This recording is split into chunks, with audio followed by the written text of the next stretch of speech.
ବହିଟିର ନାମ ଓଡ଼ିଶାର ଶୈବପୀଠ। ଏହାର ଲେଖକ ହେଉଛନ୍ତି ରାଜଯୋଗୀ ବ୍ରହ୍ମକୁମାର ସୂର୍ଯ୍ୟମଣି ଦାସ। ଏହି ବହିଟିର ପ୍ରକାଶକ ହେଉଛନ୍ତି ଜଗନ୍ନାଥ ରଥ ଏବଂ ଏହି ବହିଟିର ପ୍ରଥମ ସଂସ୍କରଣ 2019 ମସିହାରେ ହୋଇଥିଲା। ଚାଲନ୍ତୁ ଏବେ ଏହି ବହି ସମ୍ପର୍କରେ କିଛି ଜାଣିବା। ଜୀବନରେ ଏପରି ଅନେକ ତାତ୍ତ୍ୱିକ ସନ୍ଧି ଆସିଥାଏ ଯାହାକୁ ସନ୍ଧି ବିଚ୍ଛେଦ କରି ତାହାର ସାରମର୍ମ ବୁଝୁ ବୁଝୁ ଜୀବନର ବହୁ ମୂଲ୍ୟବାନ ସମୟ ଚାଲି ଯାଇଥାଏ। ବେଳେବେଳେ ସେହି ଅଡ଼ୁଆ ବୋଢ଼ିଆଣୀ ଚାଲକୁ ସଜାଡ଼ିବାକୁ ଆଉ ସ୍ପୃହା ରହେ ନାହିଁ। ଫଳରେ ମହତେ ଯାହା ଆଚରନ୍ତି ଇତରେ ତାହା ହିଁ କରନ୍ତି। ଏହି ଯୁକ୍ତିକୁ ଆପଣେଇ ନେଇ ଜୀବନ ବିତାଇବାକୁ ପଡ଼େ। ଏହିପରି ଗୋଟିଏ ତାତ୍ତ୍ୱିକ ସନ୍ଧି ହେଲା ନିରାକାର ଓ ସାକାରଙ୍କ ସମ୍ବନ୍ଧରେ।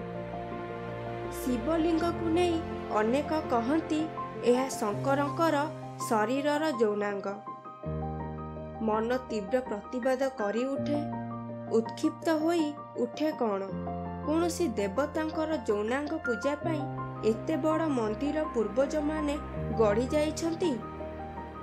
ଏହି ପୁସ୍ତକରେ ପ୍ରସିଦ୍ଧ ଶୈବପୀଠ ଶ୍ରୀ ଶ୍ରୀ ଲିଙ୍ଗରାଜ ଓ ଶ୍ରୀ ଶ୍ରୀ ଲୋକନାଥଙ୍କ ମହିମା ଉଲ୍ଲେଖ ହୋଇପାରି ନାହିଁ। କିନ୍ତୁ ଓଡ଼ିଶା ତଥା ଦେଶ ବିଦେଶରେ ରହୁଥିବା ଶୈବ ଭକ୍ତଙ୍କ ହୃଦୟରେ ଏହାର ବିଶେଷ ସ୍ଥାନ ଥିବାରୁ ପାଠକମାନେ ପୁସ୍ତକର ଅପୂର୍ଣ୍ଣତାକୁ ହୃଦୟର ପୂର୍ଣ୍ଣତାରେ ଭରିଦେବେ।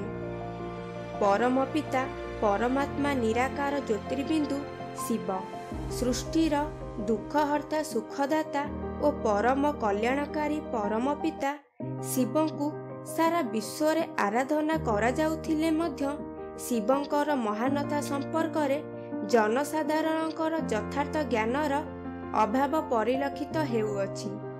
ଓଡ଼ିଶାରେ କାରୁକାର୍ଯ୍ୟପୂର୍ଣ୍ଣ ବହୁ ଶିବ ମନ୍ଦିର ବିଦ୍ୟମାନ ଥିଲେ ମଧ୍ୟ ସେଗୁଡ଼ିକ ସମ୍ପର୍କରେ ଉତ୍କଳର ଜନସାଧାରଣ ଅଭିହିତ ନୁହନ୍ତି।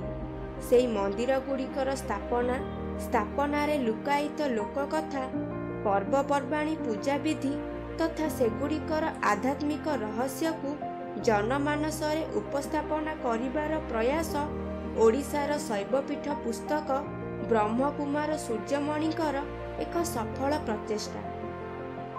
ସେ ଓଡ଼ିଶାର ଅବସ୍ଥିତ ପ୍ରମୁଖ ଶୈବପୀଠଗୁଡ଼ିକୁ ପରିଦର୍ଶନ କରି ସଂଗୃହୀତ ତଥ୍ୟକୁ ଏହି ପୁସ୍ତକ ମାଧ୍ୟମରେ ଲିପିବଦ୍ଧ କରିଛନ୍ତି। ଏହି ପୁସ୍ତକଟି ଜନସାଧାରଣଙ୍କର ପରମାତ୍ମା ଶିବଙ୍କ ସମ୍ପର୍କରେ ଯଥାର୍ଥ ଜ୍ଞାନ ଉପଲବ୍ଧି କରାଇବାରେ ସହାୟକ ହେବ। ଏହା ଥିଲା ଏହି ବହିଟି ବିଷୟରେ କିଛି ଜାଣିବାର କଥା। ଯଦି ଏ ବହିଟିକି ଅର୍ଡ଼ର କରିବାକୁ ଚାହୁଁଛନ୍ତି ତେବେ ଆମ ୱେବସାଇଟ୍ odisashop.com କୁ ଭିଜିଟ୍ କରନ୍ତୁ। Thank you.